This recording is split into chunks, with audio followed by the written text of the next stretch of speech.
Olá, como é que vai? Tudo tranquilo? Continuamos então a leitura da carta de Paulo aos Efésios e hoje o nosso foco será o capítulo 5. Vamos lá? Pureza da vida. Vocês são filhos queridos de Deus e por isso devem ser como Ele. Que a vida de vocês seja dominada pelo amor, assim como Cristo nos amou e deu a sua vida por nós, como uma oferta de perfume agradável e como um sacrifício que agrada a Deus.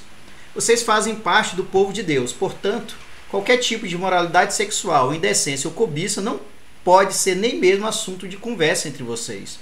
Não usem palavras indecentes, nem digam coisas tolas ou sujas, pois isso não convém a vocês. Pelo contrário, digam palavras de gratidão a Deus. Fiquem certos disto. Jamais receberá uma parte no reino de Cristo e de Deus qualquer pessoa que seja imoral, indecente ou cobiçosa, pois a cobiça é um tipo de idolatria. Vivendo na luz. Não deixem que ninguém engane vocês com conversas tolas, pois é por causa dessas coisas que o castigo de Deus cairá sobre os que não obedecem a Ele. Portanto, não tenham nada a ver com esse tipo de gente. Antigamente, vocês mesmos viviam na escuridão. Mas, agora que pertencem ao Senhor, vocês estão na luz. Por isso, vivam como pessoas que pertencem à luz, pois a luz produz uma grande colheita de todo tipo de bondade, honestidade e verdade. Procurem descobrir quais são as coisas que agradam ao Senhor. Não participem das coisas sem valor, que os outros fazem, coisas que pertencem à escuridão.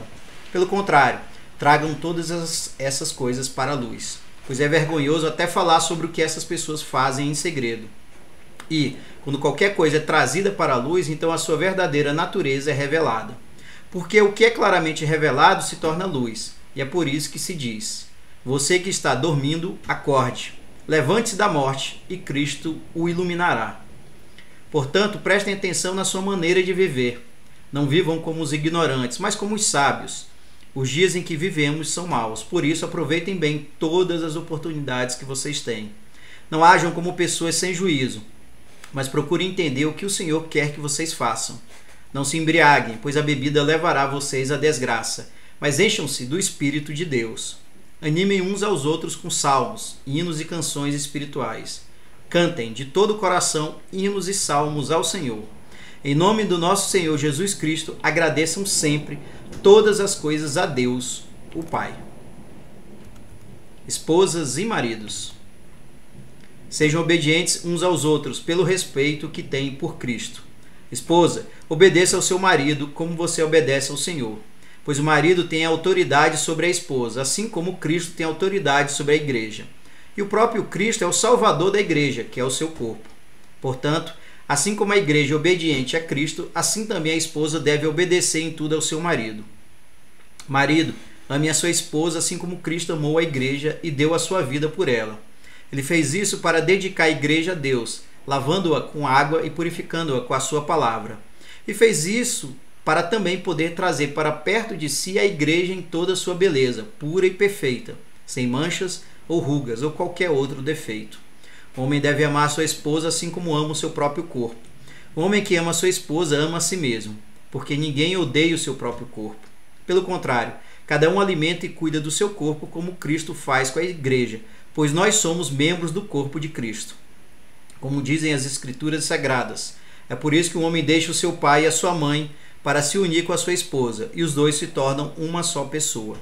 Há uma verdade imensa revelada nessa passagem das Escrituras. Eu entendo que ela está falando a respeito de Cristo e da igreja, mas também está falando a respeito de vocês. Cada marido deve amar sua esposa como ama a si mesmo, e cada esposa deve respeitar o seu marido. Bem, esse foi então o capítulo 5 da carta de Paulo aos Efésios. Existem vários pontos interessantes nesse capítulo, e eu destaco aqui o pedido que Paulo faz aos Efésios para que não pequem, para que não façam qualquer ato imoral, indecente ou com cobiça. Mas uma outra passagem que também me chamou a atenção é o recado que Paulo repassa para as esposas e maridos. O último versículo desse capítulo resume bem. Ele vai falar que cada marido deve amar sua esposa como a si mesmo, e cada esposa deve respeitar o seu marido. Versículo 33 resume bem como deve ser essa relação de amor e de respeito e de obediência entre maridos e esposas. Era isso, pessoal. Obrigado pela sua companhia, um forte abraço e até mais.